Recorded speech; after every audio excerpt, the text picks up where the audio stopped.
riesgos nuevos, nuevos frentes de ataque, regulaciones que siempre vienen de atrás, vienen muy de atrás generalmente. Con lo cual tenemos un experto en ciberseguridad y un experto abogado en la parte digital. No creo que salvemos al mundo, pero orientémonos, ¿sí? De alguna manera. Contemos los principales riesgos que ocurren hoy con este advenimiento de la IA en particular y el día a día de los seres humanos.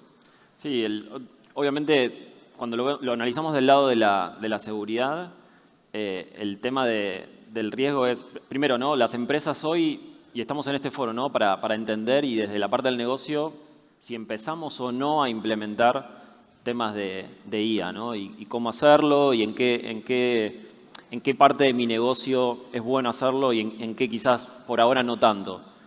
Desde el lado de la seguridad estamos viendo que el riesgo es tan alto en no hacerlo que no hay alternativa, ¿no? O sea, y no hay alternativa porque sabemos que del otro lado se están generando cada vez más formas, o sea, nuevas formas de ataque, nuevas formas que están siendo analizadas y generadas mismas desde la IA. La IA también hoy está permitiendo generar nuevos malwares, nuevas amenazas, ¿no? Donde cada vez va a ser más difícil la detección. Entonces, desde el lado de la protección, viéndolo desde el lado de un centro de operaciones de seguridad, ya no hay decisión a tomar en el que tenemos que ir por la IA, ¿no? En el cual necesitamos tener una ayuda constante para estar haciendo frente a todos esos cambios, ¿no?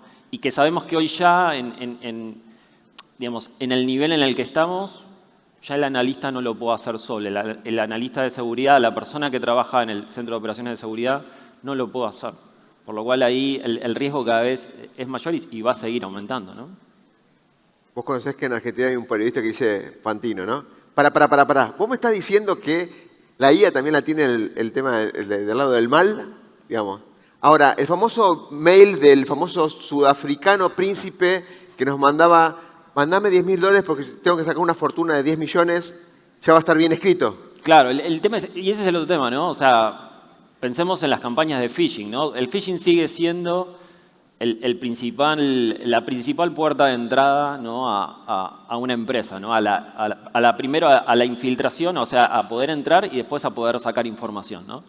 El phishing sigue siendo porque las personas seguimos generando esa posibilidad, ¿no? De que alguien vaya, haga clic y ahí se genere todo el ataque. Las campañas de phishing hoy, y muchas de las empresas todavía seguimos pensando o siguen pensando que seguimos entrenando a las personas en decirle, mira, el phishing, una de las formas que tenemos para detectar es leer el correo, viene mal escrito, seguramente. Y esto la IA ya cambió todo. O sea, la realidad es que parece escrito por un profesional, ¿no? O sea, con todo lo que trabajamos, por lo cual ya eso quedó de lado, ¿no? O sea, claro. Y por otro lado, la IA ya tiene la capacidad de poder ir y copiar a esa empresa que ese phishing se está haciendo pasar, porque justamente los principales engaños vienen tratando de reemplazar una empresa de confianza o un banco, un retailer, ¿no? O sea, un e-commerce en el cual uno tiene y conoce el formato y demás. Bueno, la IA ya lo copia a la perfección. Eso sumado a la exactitud hoy a nivel de texto y de vocabulario, el phishing cada vez va a ser muchísimo más difícil detectarlo, ¿no? Y seguimos todavía entrenando a la gente diciéndole, no, tenemos que detectarlo de esta forma, y eso ya no va más. Bien, yo como empresario me junté con Pablo, ahora me junto con Oscar y digo, ok, ¿qué es la parte legal? Esto invisible que no lo entiendo, empresario, no entiendo lo que me estás diciendo, está bien, lo vi en una película y demás, pero no lo entiendo. Ahora, Oscar, salvame con la parte legal o la parte regulatoria. ¿Alguna política, alguna ley nos va a salvar? Sí, quería justo enlazar con lo que decía Yani al inicio. No es difícil, no va a ser tan fácil deshacerse de los abogados, porque siempre aparece alguno.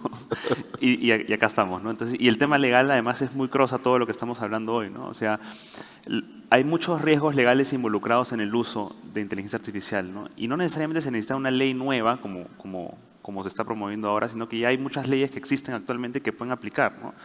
Tienes riesgos, en primer lugar, de uso de datos personales no autorizados. De hecho, cuando se lanzó ChatGPT en Italia, la autoridad italiana de datos personales fue la primera que baneó la aplicación y dijo, no, hasta que no estén adecuados a la ley, no siguen operando, ¿no?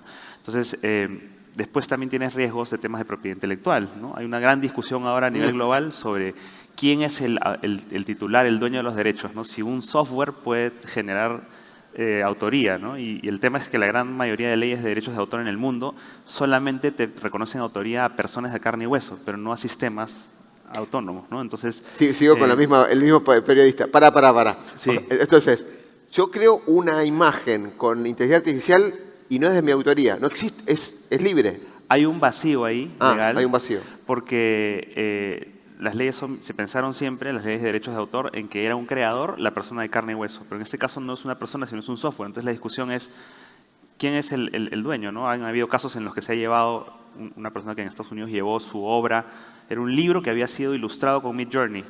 Entonces la autoridad de copyright en Estados Unidos le dijo, genial, tú eres el autor del texto, pero las imágenes tú no las has hecho un software. Entonces no te puedo dar autoridad sobre las imágenes. Entonces ese tipo de casos se están ahorita discutiendo en tribunales a nivel global y es una gran incógnita de en qué va a terminar todavía porque no hay una posición única, ¿no? Entonces hay debate sobre el tema, ¿no? Hay temas de protección al consumidor también, es decir, los chatbots que te recomiendan cosas, ¿qué pasa si se equivocan, ¿no? O te dan un mensaje que no debería ser el correcto? Temas de publicidad también, publicidad engañosa. Porque ahora, conversando con empresas con las que trabajamos, encontramos que el sueño del área de marketing es ahora tener los catálogos y toda la publicidad hecha enteramente por AI, ¿no? De hecho, McDonald's acaba de sacar hace poco uno de los primeros comerciales hechos enteramente con un actor, un avatar de AI, ¿no? Entonces, sí, es interesante porque genera eficiencias, pero también por otro lado, hay que cuidarse de qué cosa es lo que tú transmites al público porque puedes estar generando expectativas que no son las que realmente son, ¿no? Entonces, hay un abanico de temas que hay que revisar cuando se utilizan este tipo de soluciones no para no hacerlo, ese es el tema importante, ¿no? Y acá es donde yo también critico al gremio al que pertenezco porque muchas veces los abogados somos los que llevamos el no se puede.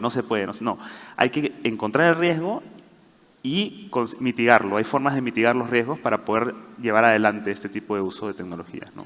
Solamente para complementarte, para los que no están familiarizados, mencionaste una ley al principio, la ley, entiendo que es la ley europea, que es la primera, que está siendo esparcida de alguna manera, la ley de IA Act, ¿sí? Sí, el reglamento de inteligencia artificial europeo, sí. Que es bastante restrictivo, con tema de transparencia, trazabilidad, etcétera, privacidad, y pareciera como que hay como los países de Latinoamérica están levantando la mano y están tomando algunas ideas de ahí. Sí, sí. Eso es por lo que vos mencionabas. Sí, se está haciendo una suerte de copy-paste, ¿no? No tan bien hecho. De hecho, el Perú, bueno, contrario a lo que se piensa, el Perú ha sido uno de los primeros países del mundo, me parece que incluso ha sido antes del reglamento europeo, que aprobó una ley de inteligencia artificial en el Congreso. Es una ley bastante genérica. Siempre es bueno tener una antes que no tener nada. Depende, depende. A veces bueno, ahí vamos.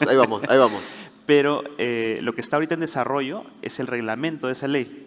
Entonces, lo tiene a cargo en el Perú la Secretaría de Gobierno y Transformación Digital, que tiene a cargo el desarrollo de este reglamento, y este reglamento está mirando mucho lo que está pasando en Europa, ¿no? Pero todavía no está listo, está en proceso, ¿no? Entonces, sí tenemos ya un desarrollo. El tema está en que, en mi opinión, se están copiando algunas cosas de manera inexacta, ¿no? Entonces, eso puede traer problemas luego al momento de implementar, ¿no? Sobre todo cuando la realidad de nuestro país es muy distinta a la de Europa, ¿no? Entonces, claramente la tecnología y los avances no van a esperar ninguna ley, nada de esto, No. ¿no? Claramente, dijimos, es exponencial y combinacional.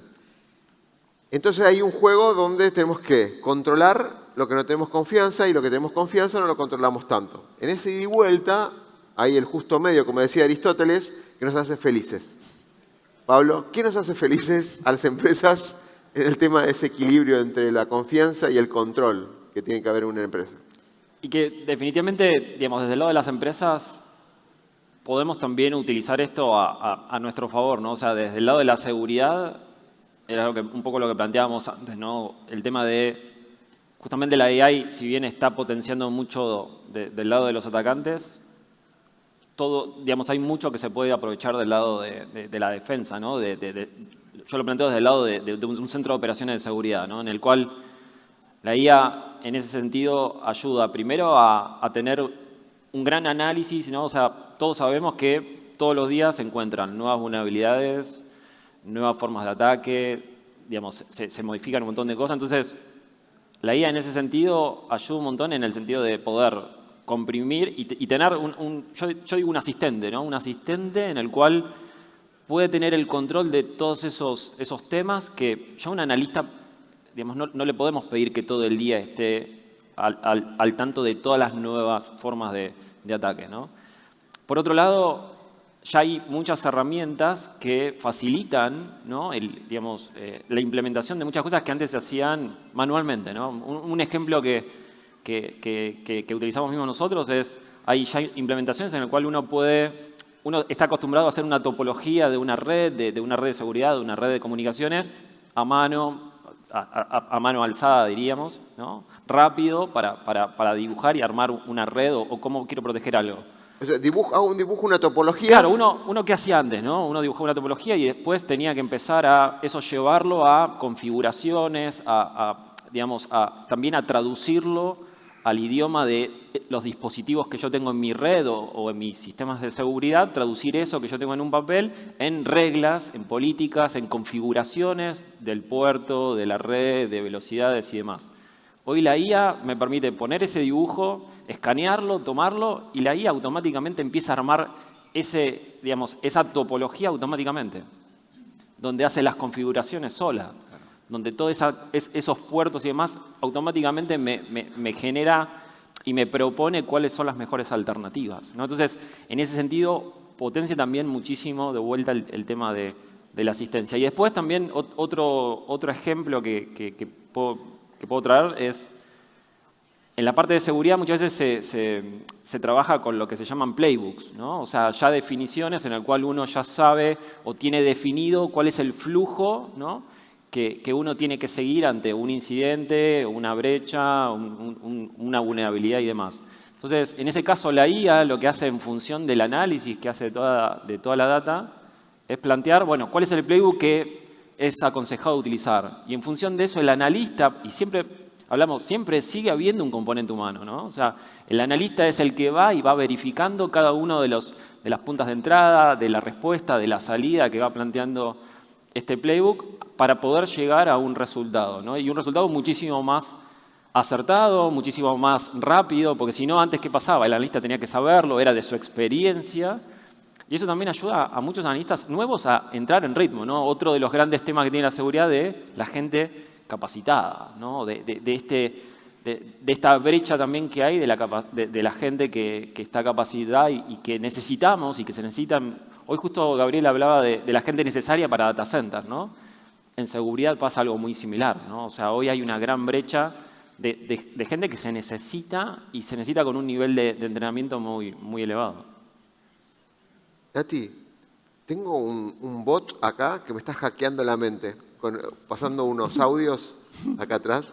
¿A vos te estás hackeando, Oscar? Sí. Ah, ¿viste? Un poquito. Estaba escuchando reggaetón. Ese es el poder del ser humano. ¿Ves? Ese es el poder del ser humano. Ninguna IA se le hubiera ocurrido. ¿Sí? Bueno, vamos a la confianza. Vamos a la confianza. Del punto de vista legal. ¿Cómo generamos confianza donde todo es invisible? Deepfake, aparece Oscar, una cara que parece Oscar, habla como Oscar, pero no es Oscar. De hecho, yo tengo muchos videos armados ya que armo el script y demás y ya se arma solo. ¿Cómo logramos eso? Un auto autónomo choca, no es el auto, es el dueño del auto. O sea, hay cosas que todavía están como invisibles, ¿no? Sí, y creo que es parte también de la evolución de la tecnología y cómo las empresas que crean la tecnología también van construyendo esa confianza en los usuarios a través de temas como la transparencia, ¿no?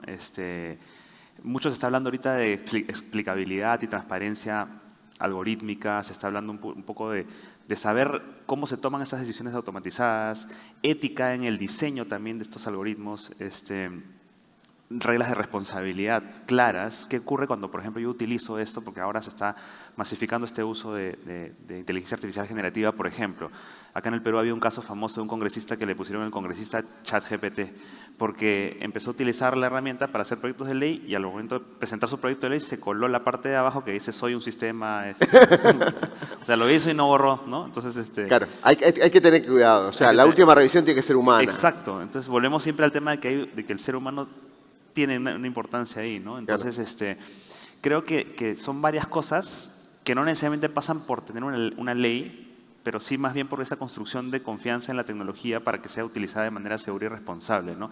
En las empresas, por ejemplo, ahora se está empezando a hablar mucho de este concepto de gobernanza de AI, ¿no? Entonces, cómo se hace una gestión de las soluciones que existen en la empresa, quiénes las están utilizando, reglas de uso para eso, políticas internas, ¿no? Porque se puede utilizar de manera muy eficiente, pero también eso trae una serie de riesgos y te puede traer riesgos no solo legales, sino también reputacionales grandes, ¿no?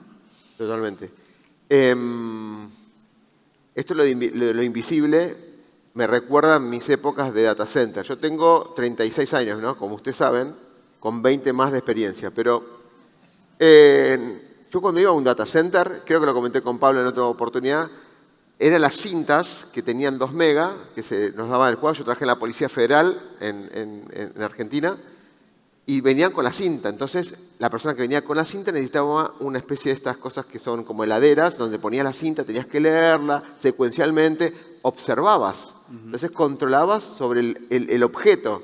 Después pasó la digitalización en un pendrive, donde uno se lo podía esconder en el pie y por ahí no lo podían controlar. Con lo cual, como que fue demasiado exponencial este crecimiento. Y todo lo que es legal, social o aprendizaje es lineal. Con lo cual, estamos como una situación de miedo, de ansiedades, de qué hago. Llamo al abogado, llamo al experto de seguridad, pero pará. ¿No hiciste el procesito de tiempo? ¿Te educaste? ¿Aprendiste? No me llames a mí cuando tenés el problema.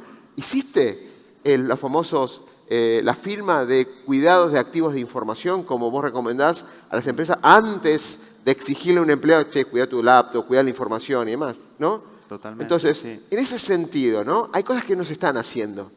Vamos, primero, antes de la pregunta de futuro, ¿qué cosas recomiendan ustedes que empecemos a hacer ahora para prepararnos para este cambio que ya existe, que ya está en el presente, ¿no?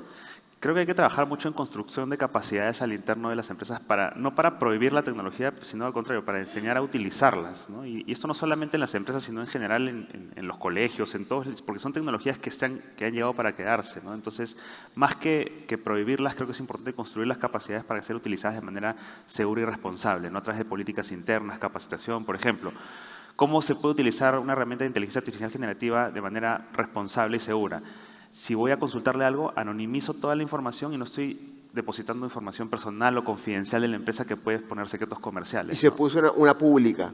Claro, o información que sea pública, ¿no? Pero no sabemos finalmente qué cosa para qué se puede utilizar esa información que se ingresa una vez ahí, ¿no? O también el otro tema importante, regla básica, lo que comentamos hace un momento, ¿no? Si yo voy a utilizarla para apoyarme en una investigación o lo que sea, la revisión final la da el humano, ¿no? No lo pones como el congresista ahí o como este fenómeno que se está dando en las universidades ahora donde los trabajos de investigación ya son hechos enteramente en GPT, ¿no? Entonces, creo que hay un tema de construcción de capacidades de educación que es muy importante y que quizás toma un poco a veces más de tiempo, pero que es clave para que luego le saquemos el provecho máximo a esa tecnología, que yo tampoco creo que nos va a reemplazar de esa manera apocalíptica como se está dando. Yo sigo mucho al creador uno de los creadores de Siri, que es Luke Julia, ¿no? Que él dice que en vez de hablar de inteligencia artificial, deberíamos hablar de inteligencia aumentada, ¿no? Este concepto en cómo potencias la inteligencia humana con estas herramientas, ¿no? Gracias, Oscar. En el presente, ¿qué podemos recomendar, Pablo? Aparte de rezar, los que son creyentes, digamos. No, en ese mismo sentido, o sea, la inteligencia artificial no deja de ser una plataforma más, ¿no? Y como plataforma, si querés, si lo vemos desde el lado de la seguridad, ya deberíamos al menos saber o entender qué debemos hacer, ¿no? Y yo creo que la inteligencia artificial debería hacer lo mismo. O sea, a nivel de plataforma, si lo analizamos, primero, desde el lado de la seguridad, obviamente tenemos que empezar yo diría, desde el concepto, desde el momento que se está creando, desde el momento que se está codificando, haciendo, generando la aplicación, la misma IA y demás, tiene que estar basado en código, basado en seguridad, ¿no? Cuando hablamos de DevSecOps, tiene que estar basado en seguridad, pero de vuelta, desde el inicio, desde la codificación, desde que se está armando la solución, ¿no? Como cualquier aplicación debería pasar, ¿no? Entonces, de vuelta, es una plataforma, primero lo que tenemos que hacer es eso, codificar en lo más seguro posible. Después, sabemos que ahí van a haber datos, ¿no? Y dentro de los datos están los datos propios que con los que se los va a entrenar al modelo, el modelo en sí, y los datos, digamos, que después se van a interactuar para ir recibiendo los los resultados. Por lo cual, de vuelta, ahí hay que hacer el control de seguridad de los datos como venimos o deberíamos ya saber también hacer, ¿no? De vuelta, como una plataforma, la IA también deberíamos controlarla, monitorizarla. Y no monitorizarla solamente, digamos, desde el concepto de que funcione bien, que los resultados sean los esperados o dentro de los cánones que estamos buscando, sino que también monitorearla en el sentido de que tampoco esté sufriendo ataques. Porque va a empezar a pasar también, ¿no? O sea, cada vez más vamos a depender de estas nuevas plataformas y van a haber cada vez más y nuevos y mejores ataques. Por lo cual, de vuelta, tenemos que monitorizar y tenemos que ya empezar a entender de cómo vamos a hacer para estar controlando eso. Y después se hablaba mucho también del tema tanto de la gobernanza, por un lado, y por otro lado también, después hay cumplimientos regulatorios que hay que hacer, ¿no? Bastante, sí. Entonces, de vuelta, todo eso, de alguna forma, ya lo sabemos, ya lo entendemos y lo venimos aplicando en otras cosas. Yo creo que en este caso lo mismo, en la IA deberíamos partir de ahí. Cuando hablamos de seguridad, lo que siempre se trata de hacer es, hoy a la IA yo la veo como una nueva superficie de ataque, ¿no? En seguridad hablamos de que tenemos que restringir o minimizar la superficie de ataque, o sea, los lugares por donde pueden venir los ataques y desde donde pueden empezar, digamos, tanto una intrusión como después la exfiltración de datos. Por lo cual, de vuelta, la IA para seguridad debería ser una nueva superficie de ataque que tengo que controlar, que tengo que poder empezar a detectar y obviamente después responder ante un incidente, ¿no? Permitime una repregunta porque también el público está interactivo. Algunos que ya perdieron con el tema de la mochila, ¿sí? Eso lo manejo yo, no se preocupen. Buenísimo. Pero hay una repregunta que es, hay normativa ya, es la ISO 42001 relacionada con la auditoría de IA y tenemos una NIST 100, si no me equivoco, también que ayuda a todo esto. Con lo cual, y hablamos de gobernanza de datos que no existe, hablamos de política de seguridad que tampoco existen en muchas empresas. Bueno, la pregunta dice, ¿cuál es tu opinión sobre la ISO referente a gestión? Pero yo te la amplío un poco más. ¿Están haciendo las empresas esta gobernanza de datos, la auditoría de datos, el monitoreo y demás, en particular? Y generalmente digamos, ahí creo que también es de los dos la respuesta. Sí, claro, pero por eso, el tema es, yo creo que cada vez más se está haciendo. La realidad es que desde el lado nuestro, por lo menos nosotros lo que vemos de nuestros clientes y de los pedidos que vamos teniendo es, creo que cada vez hay un compromiso mayor. La realidad es que siempre en seguridad es que muchas veces eso no alcanza. No alcanza en el sentido de que cada vez necesitamos hacerlo más. A veces tenemos cierto control de ciertas, no sé, aplicaciones y demás porque hay una cierta reglamentación o regulación al respecto, pero a veces dejamos de lado otras aplicaciones que quizás no están tan reguladas o otra parte del negocio que no está tan regulado y por ahí también puede ser un problema. Dentro de la seguridad, muchas veces, más allá de la seguridad propia, que es súper importante, lo que se han visto también en ataques es que muchas veces los ataques no vienen directamente hacia nosotros, sino que vienen por un tercero. Porque tampoco nos tenemos que olvidar que hoy todas las empresas... Tercero es protegido, yo tengo una relación de confianza y me ataca a mí. Exacto, hay un caso súper claro que hace gracia, no creo que a esa empresa le haya hecho gracia en el momento que le pasó, pero digo, hay una empresa, un caso que salió en su momento muy en los medios, que el grupo de hacking en su blog felicitó a una empresa, ¿sí? Una empresa que hace contenido, que hace series y demás digitalmente, lo felicitó en su blog diciéndole, los queremos felicitar porque ustedes tienen un muy buen sistema de seguridad. Hemos intentado hace un montón de tiempo, digamos, entrar en su empresa y no hemos podido. Pero lamentablemente, uno de sus terceros no son tan cuidadosos como ustedes y hemos podido acceder por ellos. Entonces, ahí la moraleja del asunto es, nos tenemos que preocupar por nuestra seguridad, definitivamente, como empresa, pero no nos tenemos que olvidar que también estamos interconectados con muchas otras, que es la cadena. El ecosistema que hablamos recién. Exactamente, por lo cual tenemos que también asegurarnos que ellos cumplan también ciertos niveles de seguridad, ¿no? Para que todo el ecosistema sea seguro. Óscar, con esta repregunta de las regulaciones, la ISO y demás, Sí. asentías con la cabeza y... Hay bastantes regulaciones, como yo comenté al inicio. Ahorita la que está de moda y la que está dando la hora es el Reglamento Europeo de Inteligencia Artificial. Es un documento que tiene más de 400 páginas, que trae una cantidad de... O sea, hace poco he estado en un evento en Bruselas donde el evento era solo sobre el reglamento y la gente salía aterrada de la cantidad de obligaciones que traen, porque son, o sea, implica hacer auditorías bien exhaustivas a los sistemas de inteligencia artificial para ver cómo califican en función al riesgo. Lo ponen como riesgo alto, hay actividades de riesgo, actividades prohibidas, Sí. en primer lugar. O sea, es una norma que prohíbe actividades. Por ejemplo, el escaneo facial que no sea en lugares públicos, por ejemplo. Para manipulación de la población Ahí o vamos. para discriminar o para hacer, están prohibidas, ¿no? Luego establece riesgo alto, medio y bajo.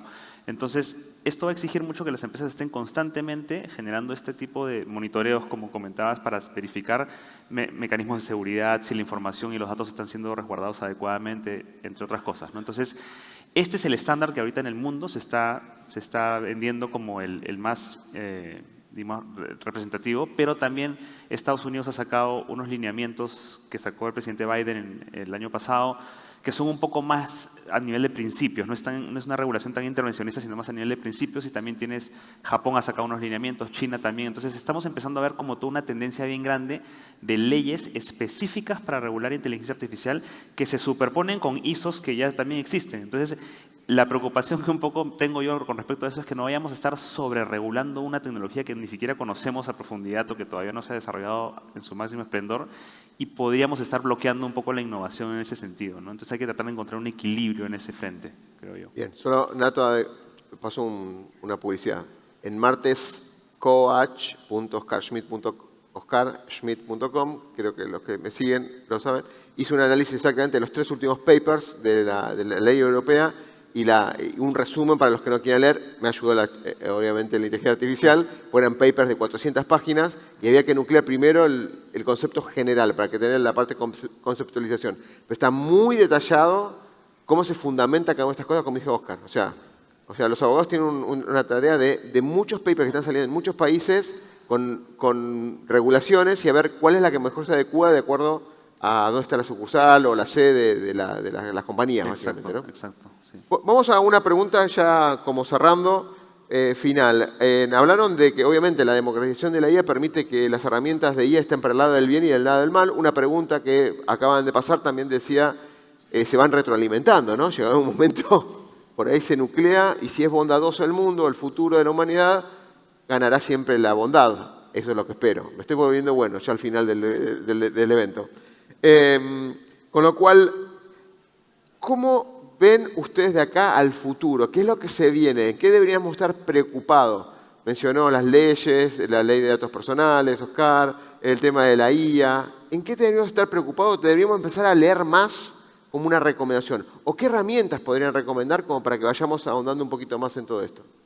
Sí, ahí si querés, déjame que lo divida en 3 puntos. La primera a nivel de negocios y un poco basado en lo que también comentaba al principio Gabriel, cuando hablaba de esta curva y en qué parte de la curva estaba la parte de inteligencia artificial y demás. Definitivamente, como él decía, no estamos bajando esa parte de la curva y lo que se nos viene hacia adelante son aplicaciones muy puntuales de la IA en nuestros negocios, ¿no? O sea, ya no va a haber dudas, van a haber aplicaciones muy particulares y muy dirigidas a ciertas partes del negocio donde va a estar súper claro para qué lo podemos utilizar y qué beneficios va a traer a la empresa, ¿no? Yo creo que eso se va a expandir. Hoy digamos, también se hablaba un poco de la cantidad ya de aplicaciones que hay que utiliza y yo creo que esas aplicaciones se van a empezar a consolidar y realmente van a aparecer estas super aplicaciones que van a ayudar en ciertas partes del negocio.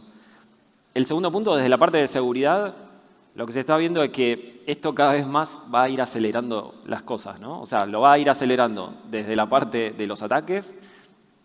Los ataques cada vez se ven ataques muchísimo más rápidos. Y no solamente un ataque, sino que ya el atacante ya está dentro de la red, ¿sí? Entonces, esos tiempos cada vez se van a ir acortando. Y desde el lado de la detección, creo que va a ser esa carrera, ¿no? O sea, vamos a tener que empezar a detectar más rápido. Ya está asentado que el ataque lo tenemos y que lo van a lograr. El tema es justamente en la velocidad que vamos a empezar a podernos dar cuenta. La ciberresiliencia. Claro, y empezar a responder, ¿no? Y prepararnos para la próxima vez, porque va a ser eso. O sea, no es solamente listo, ya está, lo corrijo, listo, no. Es listo, me tengo que preparar para la próxima vez. Y el tercer punto, desde el lado de más de la persona y se estuvo esta discusión, ¿no? La IA reemplaza a la persona, ¿no? Dentro del trabajo. Yo creo que a ese nivel la IA, y como lo venimos discutiendo mucho, ¿no? Mi visión es, la IA va a ser, por lo menos en esta primera etapa, una gran herramienta para las personas, ¿no? O sea, es lo que nos pasa a nosotros en seguridad. Potencia al analista de ese centro de operaciones de una gran manera. La diferencia del mercado, digamos, laboral hacia adelante va a ser justamente eso, ¿no? La persona que sabe y puede utilizar y sabe cómo implementar eso de la IA contra una persona que ya no lo sabe hacer. Ahí creo que va a estar esta diferenciación a nivel del trabajo, ¿no? Entonces, ahí el tema es esto, poder empezar a entender y cómo lo puedo asociar al trabajo del día a día de cada uno, ¿no? Excelente, Pablo. Oscar, de acá al futuro, ¿en qué debemos concentrarnos? Bueno, yo creo que tenemos que abrazar la tecnología y perderle un poco el miedo, el tecnopánico, como digo yo, ¿no? Y empezar a utilizarla de manera segura y responsable, ¿no? Con todas estas precauciones que estamos conversando, creo que es posible identificar los riesgos y mitigarlos. Me parece que eso es importante. Y tomar en cuenta que en el ángulo legal, que es lo que en el espacio donde más me muevo yo, lo que estoy notando son dos cosas. En primer lugar, que antes de que salga una ley existe una serie de regulaciones de protección de datos personales, de ciberseguridad y demás, que ya se tienen que cumplir y existen, ¿no? Con lo cual hay que ponerle un ojo a eso para poder, digamos, desarrollar ese tipo de tecnologías en las empresas, ¿no? Y de cara al futuro, hay una avalancha regulatoria que se viene en el campo de la tecnología, puntualmente en el tema de inteligencia artificial.